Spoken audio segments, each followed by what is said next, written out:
Hey y'all. Welcome, welcome, welcome to the channel. We are here to go over the Never Ever Mets. We're going to do the recap and review of the latest episode, which was season 1, episode 4, appropriately titled Disconnections, because I think there was a lot of disconnections on this particular episode. Keep in mind, we do normally do these recaps with James from the Watch Your Mouth Reviews channel. However, he is dealing with something personal right now, so he won't be on my channel. He's also not doing recaps on his own channel, but as soon as he is back or we get any updates, we will let you guys know. For now, we just send positive thoughts, well wishes, and prayers to James and his family. In the meantime, you guys, let's get into our weekly recap of the Never Ever Mets. This episode was craziness, to say the very least. It was a lot. So let's just jump into it. Millie is still bothered. She's talking and she's still bothered by the jacuzzi kiss between her and Greg. Millie and Greg, let me get them so that you guys can see them a little bit better. They are the couple at the bottom. These two, James always says that he feels like something is off.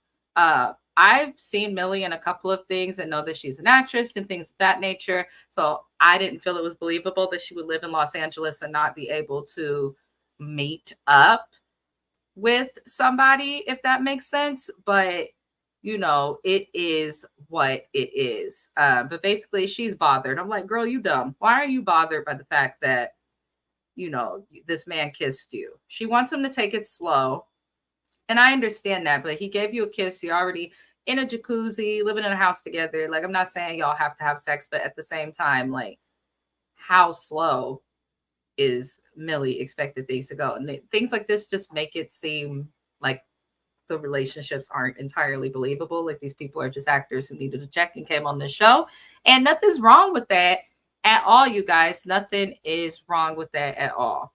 Anywho, let's get back into things. So let me actually change the view so y'all can see, like, there's a voice coming at you from somewhere. It's not just me being crazy and creepy. Anywho, moving it along, Diamond, who we see in the top right corner, Diamond, she's dating Aaron H. She says to Millie that she's going to want to go and talk to Chris and Joanna about the closeness between the two of them. Chris and Joanna, Chris is with Sandia. Joanna is supposed to be with Aaron J, but we know that in real time, these two don't, they not together. They don't really like each other. Like, it just is what it is. I don't see these people for each other. I just don't. I'm sorry. I just don't. Moving it along, she feels like their closeness is too much because these two are always joking and vibing. And for me personally, Joanna is more so to look at with the side eye. And here's why. You're supposed to be with Aaron. You're the one who's been talking to him for over 9 months. Sandia and Chris have only been talking for 3 months. That's nothing. And apparently this is their first time meeting. So I don't know. I just feel like Joanna, just because you don't have a connection with someone doesn't give you the right to go talk to someone else's partner. But then Chris also came in the house speaking crazy as well, which didn't make no type of sense. What's up, Oh So Best? Thank you for commenting. I always chuckle when he comments. It's like, you know, we live together. But I appreciate the support. Without Mr. Best, none of these things would be possible. But these two, Chris and Joanna, they do flirt a lot. If the cameras can back up what people are claiming with receipts, then maybe there's something that you're doing that is coming off wrong. And it is what it is. Like, these people are trying to be together, but none of them are really can say that they're in committed relationships. So I do agree with some of the things that Diamond and Millie say. Sandia seems very annoyed with Chris whenever he's flirting and doing the most with Joanna, aka Jody. But, you know, they say that they want to talk to Sandia first and ask her if they would be okay to speak about the issues with Joanna and Chris. And Sandia says to them, and I actually respected that. I think that's the difference between being concerned and being messy, because they spoke about their concerns about it and then they immediately called in who they were talking about and told her exactly what they were saying, and then asked her permission to bring it up publicly. And they respected what she asked. Like, that's how you show care and concern without being messy. It is possible, y'all. But I still feel like it's not really their place to do that. Like everybody here is trying to figure out if they want to be together, if their relationships are legit. So if you're trying to figure your stuff out, how you going to be offering and soliciting advice to other people that they're not asking for either? You're just literally offering it. So we will see more with what happens with that. And we will see it soon because Sandy goes to talk to Chris about the touching and the friendliness between him and Joanna. And he basically says the common F boy, answer and response. It's nothing. I wouldn't be upset if you did the same thing. And what I didn't like that he did is he then calls Joanna into the conversation, which immediately diminishes her feelings and puts her in a place where she can't feel safe. If this woman's telling you that your reaction and interaction with this woman is making her feel insecure, the worst thing you could do is call the woman over. And Joanna came over and she's like chilling on Sandia, but I don't know, something about Joanna just seemed off. It seemed real off. That's what I'll say. It seemed real off. Because if any woman felt that way about like me around their dude, like I would do everything I can to make them feel comfortable. I actually had a friend, we became close friends with her boyfriend. And then she got bothered. She went to visit her family in Missouri, came back, thought I was the one at the dude. Meanwhile, I'm married over here and all of that. But as soon as she felt that way, I disconnected wholly because I didn't even want it to look like something. So what I'm saying is sometimes people can have feelings out of insecurity. But with Sandia, I don't think is that. And if you as a woman sees another woman who's insecure and thinks that you have something going on with their man, if you don't have anything going on with their man, then make that clear or change your actions so that they feel better. Ask like, what can I do to make it better? Something. That's if you care. That's if you care. But that's just my opinion. But I don't know. I just feel like based on how Chris and Joanna acted about the situation, they were very defensive. And to me, defensiveness looks like guilt. So I feel like it was definitely like, if y'all don't have a reason to be defensive, if you don't have a reason to be guilty, then don't act guilty. And that's how these two are acting. And it's very strange. And it doesn't help that Chris came in the house speaking about how he's not a one-woman man and can sleep with a woman and be done with her. And then Joanna came in the house and has not interacted with her partner at all. He's tried and she's just like not interested. And it's interesting how Aaron J, when talking about Joanna, is like, oh, I like how she don't feel the need to be up under people, but she sort of does feel the need to be up under Chris. That's weird that you don't feel the need to be up under your man, but you feel the need to be up under your male friends. That's very, very strange. Keep the same energy. But really, it should be different. I don't treat my male friends the same as I do my man. There's no way that is going to happen. So Joanna is strange. She's very, very strange. And that's why I say, y'all, you can't, I know it looks one way, but if people dig a little deeper, like that's just a weird way to be. How you friendlier with the next, what, over your own man. That's weird. That's very weird. And she can't explain that. That's why she gets mad and hollers. Anywho, I feel how I feel. Jody should have respected and corrected her actions. And that's just what it is. And of course, he gaslights and tries to manipulate the situation. Chris is like, it's the other girls putting stuff into your head. You know what? I think I'm going to just keep it real. I think he intentionally got with a woman who is not of American culture, who he knows is more likely to submit and maybe more timid compared to the American woman. Because when I tell you he would not get away with this, he would not get away with this. I feel like Chris is manipulating some of the cultural differences that she has with American women that he understands. And I also feel like he's definitely taking advantage of her. He knows what he can do. And I think that's why Joanna playing in her face too. I don't trust it either. Do I think they slept together? No. Do I think they're having an affair? No. Do I think they have some type of crazy like connection or flame, that they could only know about if they were spending too much time together? Yes. If that makes sense. But do me a favor, y'all. We made it this far. Usually I do these recaps with James, but I am here alone this week. Do me a favor and like the video. I do appreciate you, James. Appreciate you, MV3ST. Moving on, y'all. We are going to get into the next scene of this show. which is Millie and Greg talking to Rhonda, who is the show host. I just call her Portia from Empire because that's what I know her as. And I don't understand why she's here and what qualifies her to host a relationship show other than the fact that she could be a host because she's an actress. But it is what it is. I still like her. But Portia from Empire come out to talk to the cast, and basically Millie and Greg are the first couple that she speaks to. And we learn from Millie and Greg in this meet that her older sister is coming and his mom is going to be coming. Millie seems uninterested and something seems off with her. This man just said that his mom is coming. You only bring in your sister. Where is your parent? Why doesn't he have a friend to bring? Why did he just bring his mom? There's just a lot on both sides of Millie and Greg that is strange. But I will say right now, something with her is off. And I'm sure we'll learn about it. But yeah, she just seems a little off. But nothing too much happened in their meeting. Then back in the house, we see Chris talking to the men, trying to get them to see that he and Jody ain't nothing. Baby, if you have to talk to a bunch of people to convince them that something is nothing, then that nothing is definitely something. It's definitely something. If it was nothing, you just wouldn't be defending yourself. There's no need. So now you're not just trying to convince your girl, but you're trying to convince the men and the other people in the house, which I don't think he realizes makes he and Joanna look that much more guilty.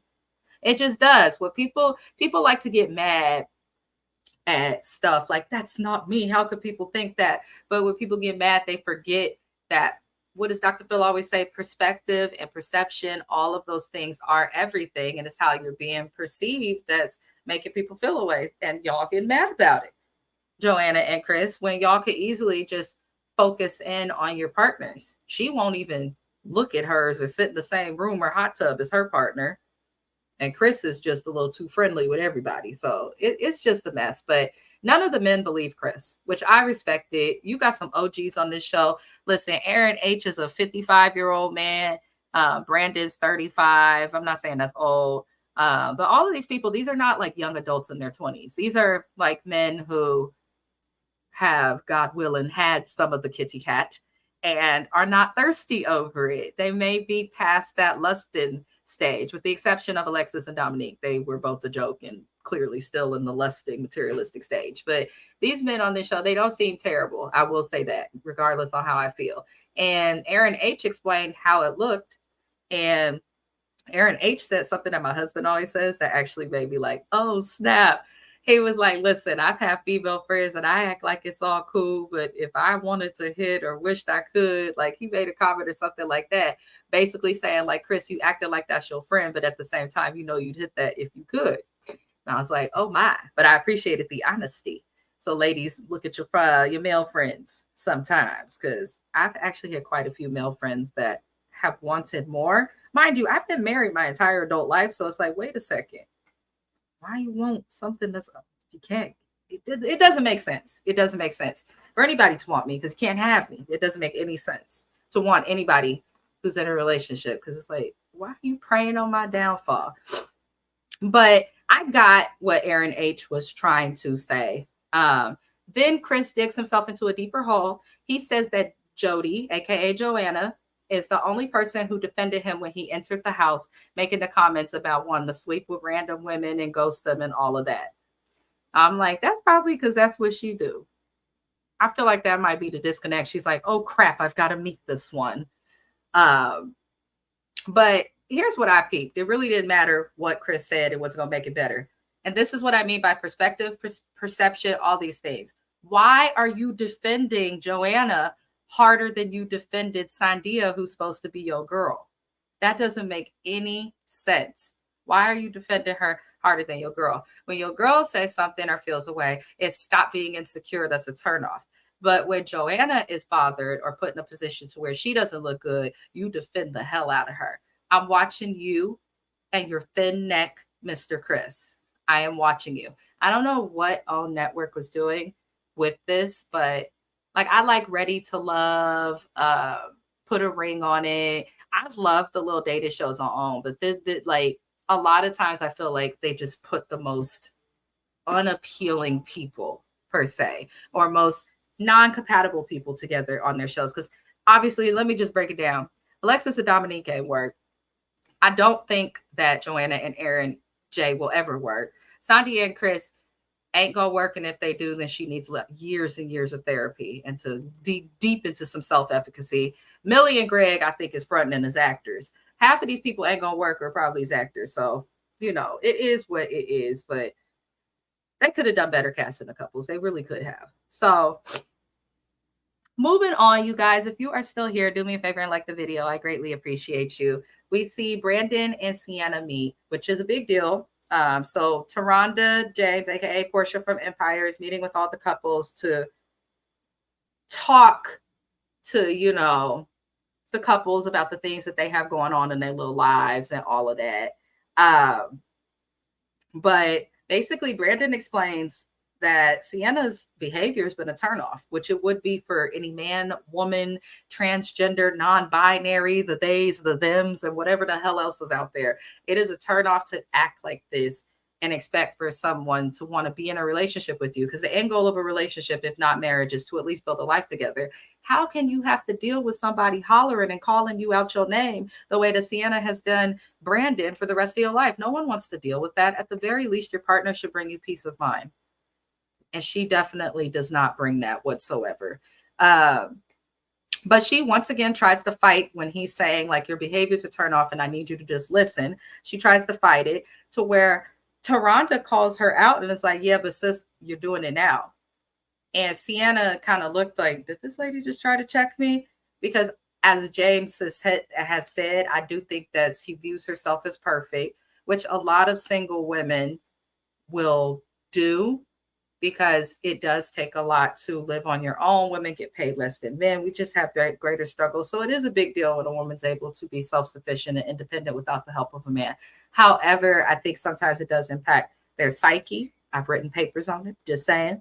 And I think that part of overcoming that is people holding you accountable the way that the host, Miss Taronda James, held Sienna accountable. It looked like when Taronda said it, like Sienna was like, oh, snap, I'm doing it again. Because even when we go back and dissect the original argument where she called Brandon out of his name, it was because he was like, oh, so your behavior, flipping out, going off on people, assuming the worst, this has caused you issues in other relationships. Maybe you should apply that and see how it is impacting us. And she just went off on him about that. So I definitely feel like she kind of saw herself and was like, ooh, in that moment. And mind you, just because people snap and are crazy like Sienna in relationships, it doesn't mean she's a bad person. Unfortunately, a lot of your best friends are the best, most social people that are easy to get along with, that you love, that have thousands of friends, lots of, just the popularity per se. Like a lot of times those people don't have spouses or in relationships, out of relationships, in relationships, out of relationships, things like that. Because having all of that, you could be the best friend, the best companion, the best coworker, and the worst romantic partner. And I feel like that might be Sienna's curse, but she is not a bad person. I want to make that very clear. She did choose some interesting faux locks, but she is not a bad person. She's not. She just needs some therapy and to see herself, I think. But Taronda asked Brandon in the moment if he sees it to be possible for he and Sienna to have a romantic relationship going forward. He said no. Sienna was like, I'll keep trying. He said no. And I know a lot of people were like, dang. And then the other side of people understand it. I think a lot of times women expect to be able to act a fool and a man to just forgive us, because men notoriously are the ones who act bigger fools. But what they say, two wrongs don't make a right. Fighting fire with fire is just going to make more fire. Like, that's what's happening here. This is the example of being too aggressive and turning someone off. And I think that Brandon would have dealt with Sienna's aggression. I really do, y'all. He just seems like a chill dude that could be with someone who has a big personality with her. Here's the problem. Her aggression turned to disrespect. And that disrespect became something volatile. And that is where she messed up. Calling him out of his name, throwing stuff, hollering at him, making every little thing an argument. It's childish. So to some extent, you have to have a you two against the world energy. And I don't think she's capable of that yet. But again, Sienna's not a bad person. She's just not in the place to be in a relationship. But he explains his piece to the men, and they understood. Like, I don't think there's a person on the planet who is not understanding where Brandon is coming from, except for maybe that person who is like Sienna. Sorry, y'all. I said it. And that's okay, because all people can change. So moving on, y'all, we are almost nearing the end of this episode. Be sure to like the video, subscribe to the channel, share, tell a friend, all of those things. We'll be here every single week going over the Never Ever Mitts. And I'm looking to try and collaborate with Shayna_MCD. She's a wonderful creator on the East Coast who does recaps as well. She recaps this show as well, where she has some of the people on the show commenting and stuff. So you guys should definitely check out her channel and all of that. Getting back into it, y'all.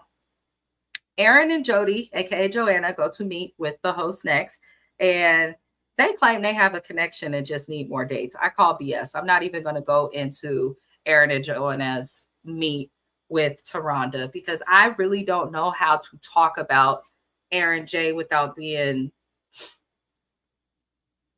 judgmental, I guess I would say. And I'm totally okay with saying that. He makes my gaydar go off. I'm just going to say it.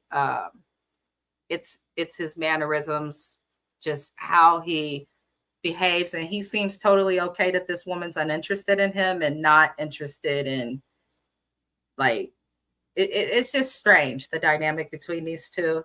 I don't think there's a connection. I don't think there will ever be a connection. I think they're both being dishonest about something. And I wish them the best individually, because I don't think they're going to work. So I'm not even going to waste my energy talking about them as a couple, because it would just be repeating myself constantly in a way that is not nice and kind of mean to both of them. I don't have much positive to say about either of them right now. So I'm going to just move on. So we did see Greg's mom come in, and he looked just like his mama, and she meets Millie, and as well as Millie's older sister. I'm not going to go over Millie's older sister like really grilling him. I felt like it was appropriate. I was worried at first, but then I was like, oh, okay, ain't nothing wrong with this. Ain't nothing wrong with this. Like, you know, I'm okay with that. That totally makes sense. So fast forward, we see Sandia and Chris go and meet with Taronda. I believe they're the last couple to meet with the host. And he said to her, Chris says to Sandia, your feelings not valid about that, because this isn't happening. And Taronda had to interrupt him and remind him that when you do this, you make her feel insecure. You're supposed to lift her up. The host had to check him.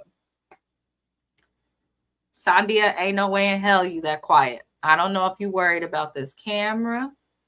I don't know if you worried about if you got your granny watching or your abuelita. I don't know who's watching and what's going on. But the way that this man disrespects her is just vile. And I don't know if she's thinking, well, he's not actively cheating. He's not calling me a name, or we're not an actual couple yet, and thinking that that makes it okay. But at some point, you have to stand up for yourself, whether it be to your man, to your family, to your friend, to a coworker, or to a kid who done kicked you while you in Albertsons. You have to stand up for yourself at some point. And the way that he just spoke, he literally did not acknowledge any of her feelings. He gaslit her. Then when the gaslighting didn't work and the host called it out, then he tries to manipulate the situation. I feel like he's attracted to her, yes. I think she's attracted to him. She's a beautiful girl. He's okay. He's average to me. But I feel like he's definitely knows what he can get away with when dating her. And we're going to see next week. It looks like they may dig into the pain of why he treats women this way, because it's just ridiculous. And Joanna, if you like boys like this, like Chris, you may as well date the boys in Chicago where you live. I'm sure there are plenty of those. That's where Mr. Dominique came from, the womanizer. I'm sure there's plenty of them. I don't understand any of it, but I don't know. It's ridiculous. The host had to tell him to do the right thing. And it was like too little too late when he finally did say, oh, I do want her. I do like her. You should have said that first and then ended with, and I ain't doing nothing with Joanna. But instead you lead with the defense of Joanna, which according to psychology mean that in your mind, Chris, maybe you are having thoughts that you shouldn't have about that young lady, if y'all dig what I'm saying. Moving on. After talking to the host, Chris goes back inside and changes tune. He says that he is tired of simple-minded and emotional people. And he's saying this referring to Sandia, is what it seems like. But here's my issue with it. Diamond calls him out because she's like, okay, now he's calling her simple-minded. He might have been talking about Diamond and the people talking about the relationship, but why did you change your tune when you just apologized? It made it seem like you understood and did want Sandia. That the moment you're inside, my dude, not even 5 minutes goes by, and you're calling this girl simple-minded and emotional. Why are you attracted to somebody who's simple-minded and overly emotional? Why are you attracted to that? What is in you that attracted someone like that if that's what she is? Because you don't realize that when it comes to dating and people be trying to insult their spouses, or like when couples get divorced and suddenly you're this and that, you're speaking about yourself, not just insulting the person. Because what is it within you that attracted this? I'm just saying. I don't like Chris. Diamond, I was glad that she called him out, but at the same time, I'm like, girl, it's not your business. And when Diamond called him out, Joanna snaps, but no one else spoke except for Diamond, which is common of people. People will talk about people behind their back. Kiki with you with it. If you think I'm going to be the one to speak up, they'll have my back, and they won't. They was just there to talk crap because people are messy and miserable. And at the same time, I don't feel like this was her business. With Sandia and Chris, let what's going on in the dark go on in the dark, because I'm a firm believer that what goes on in the dark always comes to light. The light has to shine eventually. So, be there for her. Y'all can have your rumors and stuff, but to confront them, it's like, and to go off Diamond is hard because you don't have concrete proof that these people have done something they're not supposed to do together. And this is also not your battle. I'm also a firm believer that regardless of Sandia's reason, she do need to stand up for herself and, check her mans or walk away from it. Nobody has to allow nobody to disrespect them in this way. It doesn't make any sense. So I don't know. It makes no sense. But Diamond is then upset that Aaron didn't have her back, which I did notice he was silent, but Aaron did have a look like if any of these men speak to her, it's a problem. But he was silent because it's like she did have it. She spoke, and that's what it was. What else was he supposed to do? So moving on, Aaron, Diamond, Shay, and Josh, they go to the boo-boo room instead of having dinner with the group. And Jody and Chris, this is pretty much where the episode ends. I need Jody and Chris. Y'all swear that nothing is going on. What's good, y'all? There she is. We mentioned her, and she's here. Give her a subscribe or sub, whatever the hell y'all call it. Sub her channel. Good content, lots of panels, things of that nature. But I don't like how Jody and Chris, she said, I'm late. It's okay. It's okay, girl. I'm trying to knock these recaps out so I can go outside where the sun is shining and the earth is waiting for me. Because apparently I don't go nowhere and I need to get outside today.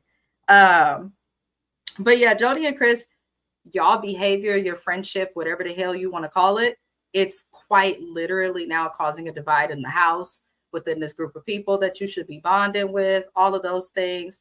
I don't like it if the relationship between you two makes other people so incredibly uncomfortable. And then Joanna and Aaron J, it's even worse because they don't touch each other. They don't look at each other.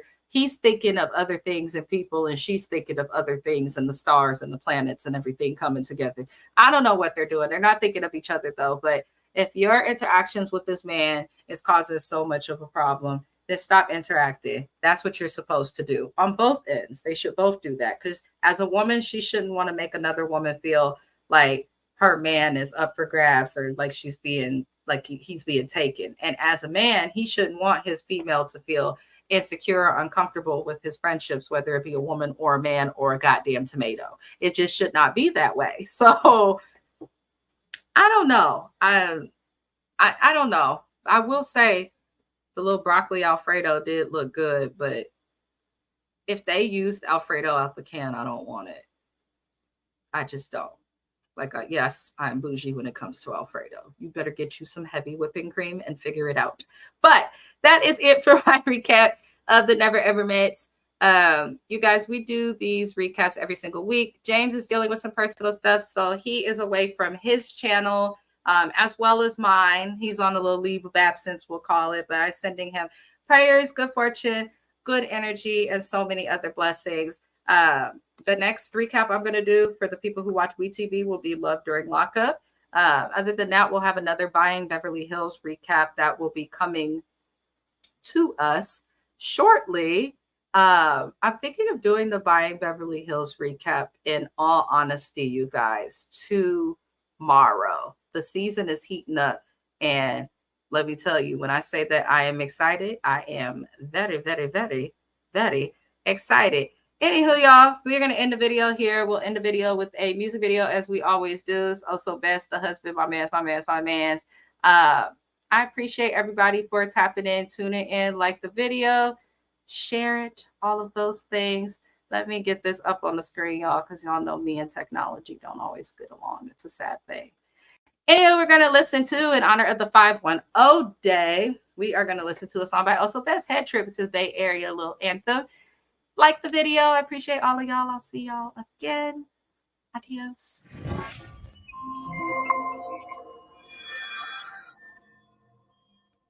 Well, I'm from the Bay Area, man. Where I come from, East Side, yo, Swain. You got to be real tight, high performance. It's a hedge. When we giggle, just glide. No, they would only pimps in their eyes. Put to the side. Don't talk when I swing, I just mind. It's a hedge. When we giggle, just glide. No, they would only pimps in their eyes. Stop trap. Put to the side. Don't talk when I swing, I just mind. It's a hedge. It's a head trip. It's a head trip. It's a head trip. Oh my God. You get excited, have it like 4th of July. It's a head swing. So I got this Helen somewhere. It's a head trip. You call it Helen number. We gon' turn up. Yeah, Helen number. Lit a 5 day, going down to the French plus 100. The shit they doing now in the pack, we been done it. They gave us to be talk, but they remember because they love it. The pay been getting lit, we stay going dumb. Don't even send the interview if I can't smoke my weed. Talk my shit, but drinks I heat. Pull up, hella dip with all my team. Fly out them just like turf feet. We gon' swing on them to thy left. We gon' swing on them to thy right. Hop out, and get one time, can't stop or ride. We gon' swing on them to thy left. We gon' swing on them to thy right. Hop out, and get. It's giving Bay Area vibes. Yeah, it's a hedge. When we giggle, just glide. No, they would only pimps near. I can put to the side. Don't talk when I swing, I just mind. It's a hedge. When we giggle, just glide. No, they would only pimps near. I stop trap. Put to the side. Don't talk when I swing, I just mind. Shot up to the turf things and I pay for earth thing. Who's mean like Turksy stand out for you earthling. Now, hype thing ain't there, it's a lot. It's prepared, it's a lot. We won't fuck till Hong Kong, can't stand it, bye-bye. Smash on the gas for a play. Whip your low when Curry makes a lay. Take raise in the air for a hype. Cold come from thy west to Malaysia. Your proposal to walk, I said him. Though they hate, it's okay, they can him. See, they never leave haters on their elephant. It might ain't keep them tension. I have no tension. Watch you keep it hell away. I'm a pedestrian, don't you know this? If you ain't down with the culture, you can move the hell away. We ain't mad, we're just letting y'all know this. It's a hedge. When we giggle, just glide. No, they would only pimps near. I can put to the side. Don't talk when I swing, I just mind. It's a hedge. When we giggle, just glide. No, they would only pimps near. I stop trap. Put to the side. Don't talk when I swing, I just mind. It's a head trip. It's a head trip. It's a head trip. It's a head trip. Oh my God. You get excited, have it like 4th of July. It's a head swing. It's a head swing. Dude, it's a head swing. And we gon' turn up and all we lit outside. Yeah.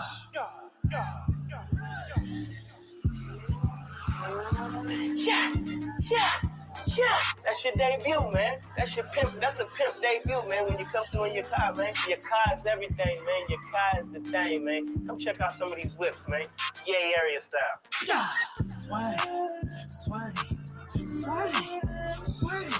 Swing.